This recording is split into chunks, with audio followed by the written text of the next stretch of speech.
This is really an exciting time. I mean, every year I'm amazed at just how much has changed. He's talked about the change at Ansys over the last 20 years. But if you look at it, it's really powered by this concept of Industry 4.0. And it's putting a range of new twists on everything we do. It's adding new levels of opportunity, new challenges, new levels of complexity.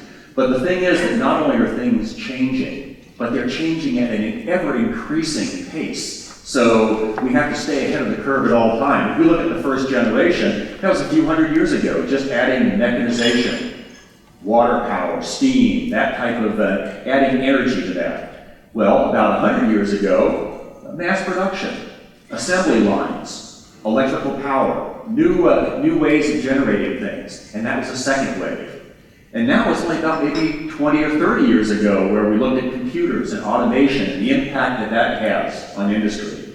But I think we've only scratched the surface now because we look at what happens with Industry 4.0, the connection, not only collaboration of vast networks of people, but also of limitless number of products out in the field and the way that they interact with one another and the way they interact with people.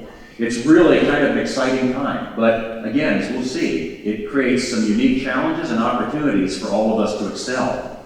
So what are some of those technology advances that we have going forward? Well, first of all, you look at, we're all aware of what's happening with miniaturization. You look in terms of the cell phone, smartphone that we all take for granted. Well, the first smartphone years ago, I think probably weighed about the equivalent of a kilogram, and really did nothing more than place calls. And now what we have weighs maybe less than 100 grams, but it connects with email, connects with the internet, does all sorts of additional things. That sort of power has really changed things. It's also then led to an insatiable demand for mobility and wireless connectivity. I was just thinking last night in the hotel, 20 years ago I really didn't care. I didn't even think of whether the hotel had connectivity or Wi-Fi. And now, if the Wi-Fi isn't fast enough, I can have a high level of dissatisfaction. And that's something that all of our customers will also see. But now we're seeing that that infrastructure has to compute at an amazing rate. So if we're having these different devices, if we're going to have hundreds of thousands of autonomously driven cars, that communication with the infrastructure, sometimes the communication between vehicles, has to keep going. Smarter products, being able to work through a number of different situations, but now with a new component in our system. Hundreds of millions of lines of code sometime, all of which must work properly and work properly within the structures that they're done. And always with an eye toward conservation, toward energy efficiency, making sure that all of these critical systems have the power they need at the exact instance that they need them. The number of variables we're going through from an engineering standpoint are just overwhelming. And in fact, it's hitting every industry, to be sure. I mean, we're talking about first responders, military, threat avoidance, having people constantly connected collaboratively through there. Just like we'd like to have all engineers throughout the globe being able to work collaboratively on projects. But even to the point of wearable electronics. I mean, I wear this, every day. It keeps track of my activity or lack of activity, my heart rate, a whole range of different activities. But it fits across every industry. But I can promise you that most of you will, at some point, be coming across this. It's amazing that some of our major customers are going through significant changes. Just going through at one. General Electric, I mean, these are very strong statements from well-established, well-respected companies. The status quo will not continue because the changes are too significant and the payback and the payoff is too significant for a company. So in this particular case, for a company to say that they are going through the biggest change that they have in a 140-year history is a very significant statement. And that's from their Chief Information Officer. Their CEO, Jeff Immelt, basically says, they thought of themselves as an industrial company named General Electric. But now they think that any company that is thought of themselves that way is moving into a software and informatics era. What will we be able to do to prepare for that and make sure that our products are able to take advantage of that is going to be key. And by the way, it's not just one company, and it's not one place in the globe. Wolf-Martinez talks in terms of a very respected company in terms of how it's going to affect their electronic consumer and automotive businesses, but also how they connect with the rest of the world. How does it connect those devices to the internet? How does it drive smart cars, smart homes? And ultimately, how will it even affect the development of smart factories to communicate and to develop these things at an increasing part? Well, over the next couple of days, we're going to get a chance to see many things in detail. And this is why it gets so exciting as you look at, this is a combination of an electronics symposium and an automotive. And what better place to put that? Because the changes that we've seen in the automotive world are literally staggering in terms of how we used to view cars 50 years ago and how we do now in terms of the electrification. But just look at all of the things going on there. Yes, the traditional parts of the automobile are still there, but what is new in terms of entertainment systems, telematics, connection with GPS systems, being able to communicate, human-machine interfaces and the touch screens and how they're updated, performance, vehicle to whatever, V2X, vehicle to vehicle, vehicle to infrastructure. The concept of having cars way ahead in the traffic be able to signal to other cars behind, alerting to road conditions, adjustment to various situations. Advanced driver assistance, we talked about autonomous driving, but parking assisted vehicles, the whole range of things. So there is a wide range of capabilities that are going on, and some of these are ones that weren't even imagined by the population who are now demanding them, but they weren't even expecting those 5 or 10 years ago. The changes are dramatic, but how long does it take for us to learn these new bodies of science and examine them and put them in with the same excellence of the products that perhaps we've been working on for 30 or 40 or 50 years, making incremental changes? These are not incremental changes that we're making. So, there's a whole range of technologies that are driving, enabling this, but also creating those engineering challenges. The whole concept of smart products, well, there's a brain at the heart of that smart product, all the chip manufacturing. But making a chip work within a package, work within a system, being able to design those holistically. It's important to meet design scales. Antenna design, well, we've seen in cell phones, when you only had one antenna in a phone, it was pretty easy to make sure there wasn't interference. But when you started putting multiple antenna for multi-band, for Bluetooth, for GPS, for all ranges of things, we've seen that antenna placement can actually affect product performance dramatically. Sensors everywhere, mechanicals. It's one thing to have a sensor, but that sensor also has to survive the environment of the object in which it's being placed. Power management. Again, our cell phones, we've got multiple applications that run on those, but we have to make sure that if a device needs to be powered at an exact time, when that airbag sensor goes off, it needs to have the power, or it's not going to fulfill its function. So it just continues through this entire realm. So all of these things are providing incredible opportunity to create additional capabilities in the system. We did not advance. Next slide, please. Thank you. So all of these features, they're amazing, but look at this. While they're great for consumers, think of the challenge that it creates for people that are trying to create these products. Take hundreds of sensors throughout an automobile, and even to the point where at some point linking up the driver themselves to a sensor, sensing that the driver is sleepy or nodding off, all sorts of things. But then the number of processors, dozens of processors, times hundreds of millions of lines of code, and times dozens of antenna. So all of that adds up to amazing complexity. Look at the number of permutations of things that you might have to test to verify product performance.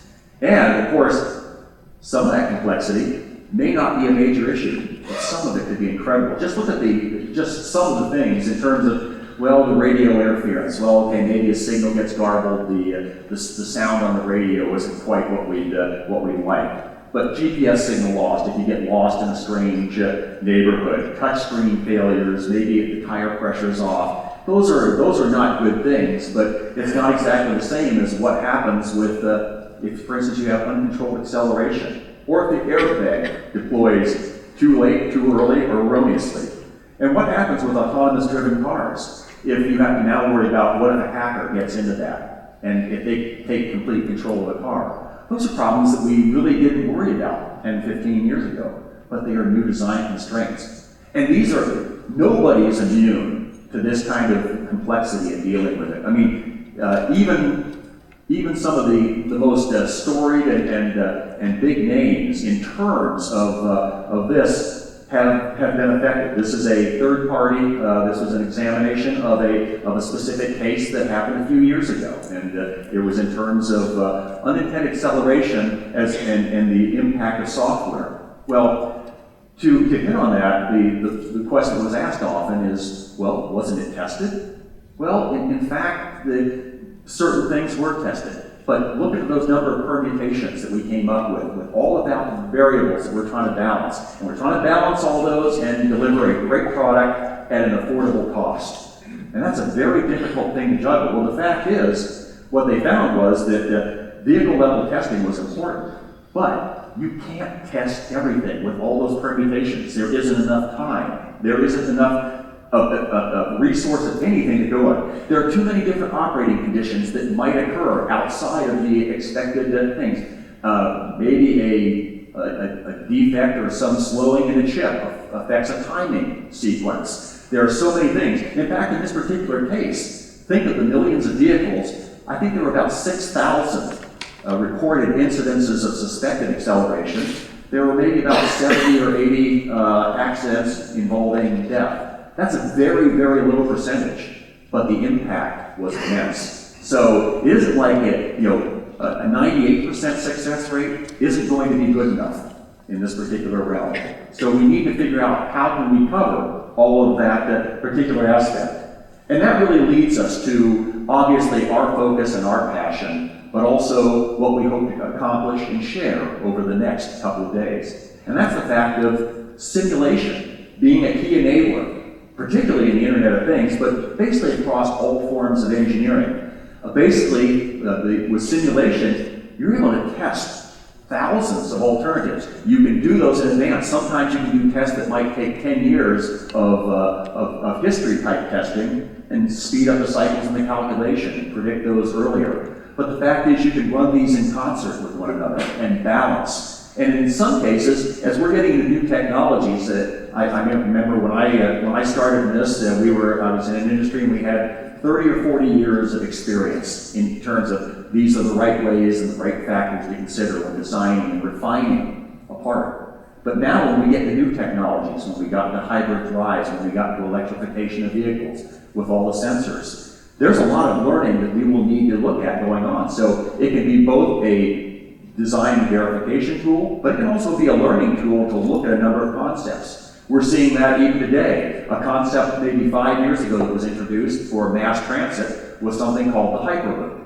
Now that's a very complicated, very extreme event. That was actually, Ansys was used a few years ago to actually do a proof of concept, and now we've got universities throughout the world involved in the Hyperloop challenge. But imagine trying to do something that unique, that revolutionary, and try to do it with traditional build and test, because in that particular case, there wasn't a body of experience that did that, and the amount of time it would take would be basically almost impossible to keep track of. So the point is, with simulation, we can determine things. We can look at a number of alternatives up front. With test, for instance, you can tell if the test fails. You can say, I know that it failed. You may not know exactly why or how it failed. Simulation can be a key to help do that. In fact, that was one of the early roles of simulation when a prototype didn't work, that we were actually utilizing that to determine. But even if it succeeds, sometimes you don't know by how much it succeeded, or if one of the other factors changed, what might happen. And then as we add complexity, a little example if this animation will work, is looking at, I don't know if you've had a situation where somebody has a a speaker, a little glitch here, we'll get back in a minute. But the situation where you've got people around a speakerphone on a teleconference, and somebody has their cell phone that they put on the table, and if a call comes in, all of a sudden it starts putting a range of different problems on the, on that. So you hear the chirping, just an example. The music's for free. So here we're going along, and all of a sudden, with simulation, we can tell what happens, and there's another system that interferes. I don't know how many of you heard those tones when that cell phone goes off. But this is a very simple example.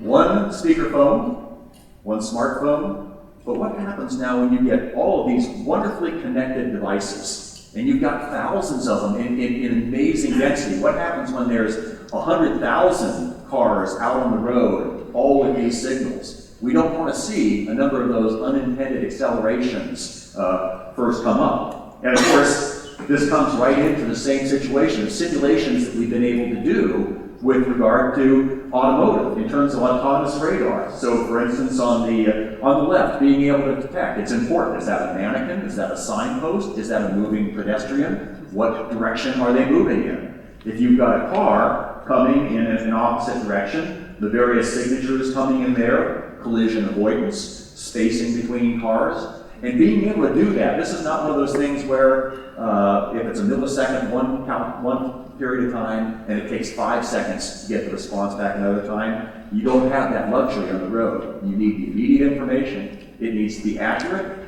And as you can see with all those signals on there, if you have thousands of cars in a small density, along with neighborhoods and smart homes that are also projecting signals, what can be the impact of this? So again, the complexity that we are heading into, it provides unparalleled new capabilities, but it also provides new challenges. The good news is that there's already a body of science that's coming on, and this is coming, obviously we have data, but third-party information that's showing that engineering simulation, it won't make a bad engineer good, but it can make a good engineer great. And it can open up new doors for people to look at a broad range of capabilities. And quite frankly, the benefits are fairly staggering in terms of an order of magnitude reduction in development time. Now, sometimes that's used to get a product to market quickly, to capture the market. Sometimes it's used to provide extra cushion, to refine different designs. But the fact is that efficiency is there. Cost reduction. The impact on warranty costs have already been demonstrated. One of the keys is with simulation, very often you're finding a problem early on, and an early detected problem is much easier to solve and much more efficiently and without worrying about the other components around. So in general, there's also a lot of Ansys data, and I think you'll see some of this at the conference, and if not, our team would be happy to share whatever. We've got 45,000 customers who are utilizing this to various capabilities. But the impacts here are there, and they are totally across the board in terms of reducing the cost of PCB design, the printed circuit board system-on-chip type of design, increasing antenna range and fidelity, reducing sensor development time often by more than order of magnitude. So this whole range here in terms of battery life and mobility. But the fact is, all of these things are not even individual problems. Most of the time, they're solved within a system concept, which allows multiple trade-offs to be balanced. In general, it allows us to, if you will, optimize the system and use that to help drive the components as opposed to trying to optimize each component, which sometimes can be an incredibly costly time. So the fact is, all of these things will be running across all situations. And in fact, again, going back to the independent study, we've seen that there's a strong correlation between best-in-class companies and what they're doing versus what's happening to companies in general. And what we see in this particular chart is that obviously best-in-class companies tend to use simulation more, but increasingly they're using it more as a collaborative platform of connected applications. If you've got dozens of applications working together, the interfacing between all of those become an incredible IT. issue, keeping all of those working together, but also it also minimizes your ability to balance and trade off the various things that you might learn. You don't just optimize an electronic system and then figure out how to accommodate it in a mechanical world. Being able to look at all those trade-offs can provide some interesting insights and also consolidation. And again, looking at when that's done collectively, the additional savings that can be done. So really looking more at this overall concept of a system approach, and not just the system in the car as itself, but also what's the impact of that car in the mega system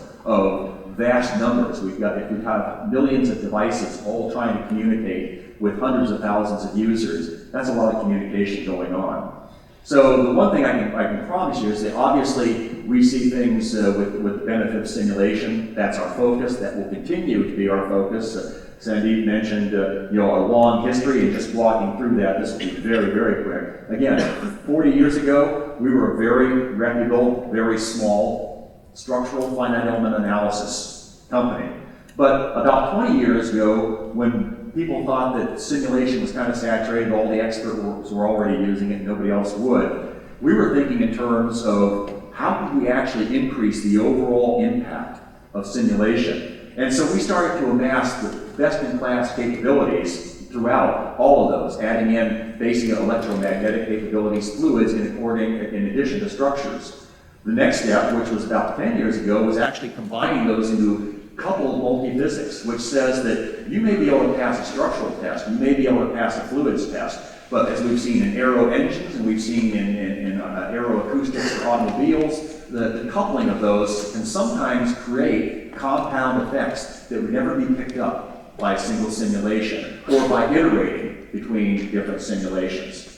But again, multiphysics, having these different languages, these different sets of equations, these different groups of people sometimes, being able to work together was key. So the whole concept was what led us to create what we call our Workbench Platform, and that's a basic capability that allows those to be structured together. But then finally, the culmination over the last couple of years then has been the combination. A few years ago we heard of smart products. Well, what makes those products smart? Microprocessors, but it's the software running in them. Software is now a vital component that must work collaboratively with all the structures that house it and embody it and the electronics that run it. Or you will have a failure there on typically a critical system. So that whole concept of having a systems view and being to simulate, now looking at the vast range of those kind of capabilities is particularly key. So what this has led us to, and the only reason I mention this is that you're all here today because of the role of simulation, but this has been a long-term pursuit of Ansys. And the only thing I want to say with this one is that this has been our focus and our passion for years. This is where our investment is going forward, and this will be things we're driving forward, because you will probably not want to make decisions just based on snapshots of the day, because you may be starting on a journey that may be 5 or 10 years from now, and knowing that that investment is one that has a good track record based on focus. And in this particular case, you can see the number of R&D professionals that we have working on these kind of projects. You can see the growth where we put basically 18 to 20% of every dollar back into long-term research, because that was the thing that has positioned us for it going forward. You can even see that also we've continued to try to acquire best-in-class companies, sometimes acquire and sometimes partner. We'll have some partners that are involved with us during this conference. But this is going to be a long-term journey for us, and we see many years of particular requirements. So one of the culminations of that, and we'll spend a little bit of time on that through the next couple of days, is the current version of this now is Ansys 17. I'll do a quick video on behalf of our colleagues here, and just to give you a quick 1 minute preview snapshot.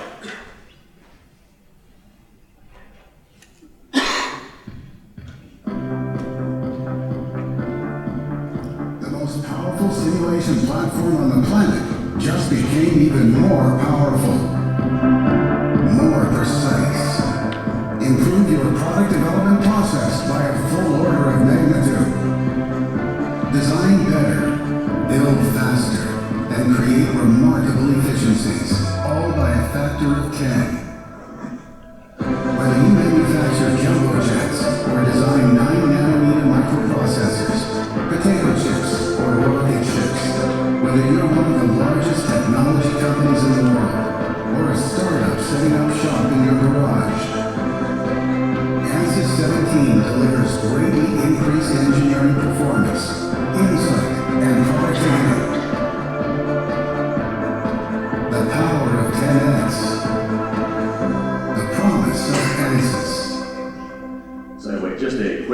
know our marketing folks really wanted to go through that. But the common thing is that 17 is just one more step along a long-term journey. As I mentioned, 45 years in the making and another 45 probably in the future going forward. But this really is, some of our long-term friends in the audience will know this form was first presented about 20 years ago. But it really gets down to the standpoint of having the best technologies at the core of everything, but linking them together in the concept of a virtual prototype. Being able to build that complete system prototype, that's been part of this going forward. But that is also what led us to a number of things. We realized that, A, we're going to be doing increasingly complex simulations. They're going to cover a broad range of things. Even if there are experts in each discipline, this simulation can be a way of combining the different disciplines into a collaborative environment. But also, because these are getting increasingly complex, we needed to progress in capabilities to cover new design problems, new material advances, even things like the Internet of Things and the electrification of vehicles. All of these are new aspects, and there'll be more that will come on. I think we're only scratching the surface. So over the next couple of days, I'll just run through this very quickly, in each of these, starting with advanced technologies. First of all, faster solutions, more complex solutions. And these are actually measured things between just the recent releases of our software. 22 times factor solving in terms of this particular transient solution of a motor.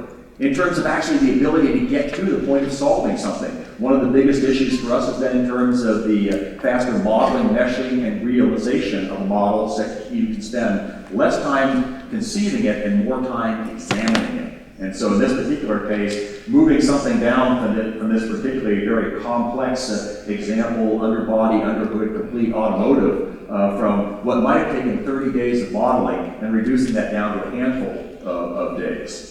But also the traditional things, but moving into the virtual prototype, looking at the complete system. So in this particular case, component level analysis, building those things up, but also then being able to build those into an overall system product level analysis, seeing how the products interact, how the components interact, and determining what are the sensitive components that you want to spend more time on, and what are the other ones that you can balance. But being able to build that overall. Now, these types of simulations, they take a lot of computation. So some of you may be aware that in the structure and the fluids world, in every world, we've been paying a lot of attention to, in addition with our hardware partners, in terms of high-performance computing.